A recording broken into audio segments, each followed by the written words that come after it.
Alors, tu pars où cet été? Cette phrase paraît banale, mais aujourd'hui, pour beaucoup de personnes en Suisse, elle est devenue une source de gêne et même parfois de honte.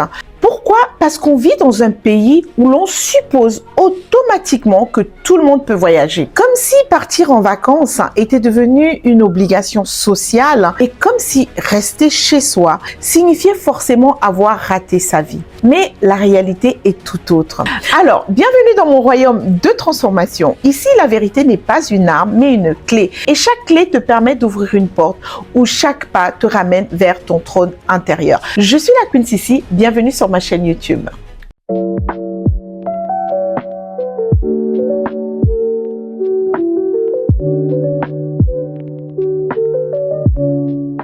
Alors, voici un état des lieux de la réalité. Aujourd'hui, beaucoup de familles sont financièrement serrées. Les loyers augmentent, les assurances explosent, les charges s'accumulent et même les classes moyennes au pouvoir d'achat élevé, j'entends par là les couples qui ont des salaires élevés, commencent à faire des choix. Alors, certaines personnes ne partent plus ou moins et d'autres partent juste pour sauver les apparences. Avant, les vacances, c'était un moment de repos, de reconnexion avec soi, avec sa famille, de découverte. Mais malheureusement, aujourd'hui, on a souvent l'impression qu'elles sont devenues plutôt une vitrine. On ne nous demande plus est-ce qu'on va bien, mais plutôt où est-ce qu'on part. Comme si le bonheur se trouvait forcément dans un billet d'avion, un hôtel, une destination que je dirais limite instagrammable parce que sinon on n'a pas vraiment été en vacances. Et donc ceux qui restent, ils ont l'impression quelque part d'avoir un peu raté leur vie. Alors que non, parfois rester chez soi, c'est simplement être responsable. C'est de refuser de s'endetter pour quelques photos. C'est choisir la paix financière plutôt que la pression sociale. Parce que oui, la paix financière, elle est très importante. Une fois que vous êtes parti en vacances, que vous avez posté ces photos, que vous avez pris un billet d'avion, vous avez payé un hôtel très cher pour les personnes comme moi qui aiment être confortablement logées. Et si vous n'avez pas budgétisé, que vous n'avez pas planifié ces vacances-là, mais que vous les avez fait sous une pression de la société, alors une fois que vous allez rentrer chez vous, vous allez forcément perdre la paix financière. Et ça, il faut en être conscient. C'est ça aussi qu'on ne dit pas, malheureusement.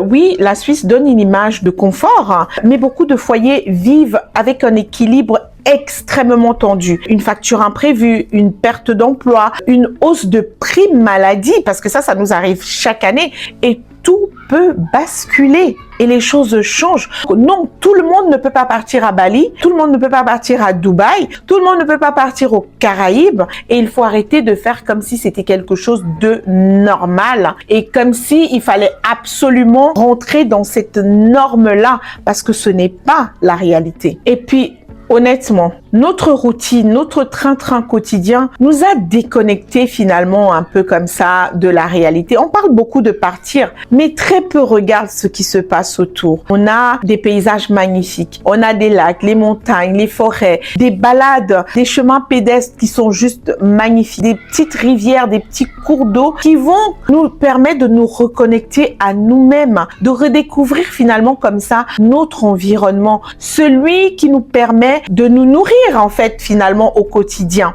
Et donc j'ai envie de dire, ne pas partir, ça peut aussi devenir une occasion pour se reconnecter à soi, pour ralentir, pour respirer, redécouvrir ce qui nous entoure, faire un pique-nique, marcher au bord d'une petite rivière, lire, dormir, mettre une petite natte au bord justement d'un étang et puis recréer en fait ces vacances à l'intérieur de soi, pouvoir se reconnecter. Les repos ne vont pas forcément dépendre d'un billet d'avion, d'une chambre d'hôtel, même si c'est très agréable. Honnêtement, je pense qu'il faut libérer les gens de cette honte silencieuse de oui, tu n'es pas parti en vacances, mais tu n'es pas moins bien parce que tu es resté chez toi et tu n'as pas besoin de te justifier parce que tu n'es pas parti. Et surtout, ne pas laisser vraiment ces réseaux sociaux faire croire à tout le monde que la vie luxueuse, elle est accessible, peut-être,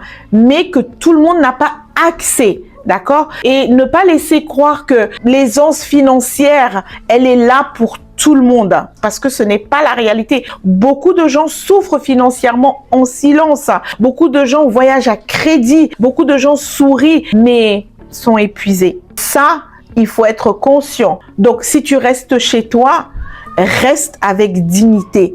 Et ça, tu vas gagner de la paix intérieure et bien sûr ta paix financière. Donc, le vrai luxe, c'est peut-être d'avoir la paix, d'avoir la santé mentale, le calme et la liberté de ne plus vivre pour impressionner les autres. Parce qu'au final, la plus belle destination, c'est l'endroit où l'on peut enfin respirer sans pression, être soi-même et se dire qu'on est enfin connecté avec qui on est au plus profond de soi. Tout le monde ne voyage pas, mais tout le monde mérite de se reposer sans culpabilité. Et ça, c'est ce qu'il faut vraiment garder à l'esprit en été, en hiver, peu importe, à chaque fois que vous aurez des vacances, de vous dire que ces vacances-là, elles sont d'abord pour vous et pas pour les autres. Alors, merci de commenter, de liker, de partager et bien sûr de vous abonner. Vous êtes sur ma chaîne YouTube, je suis la Queen Sissi. À bientôt! Flying down the highway, headed back to my place. Baby, we just need some time, space. Go on time and replay. Got me running like a relay.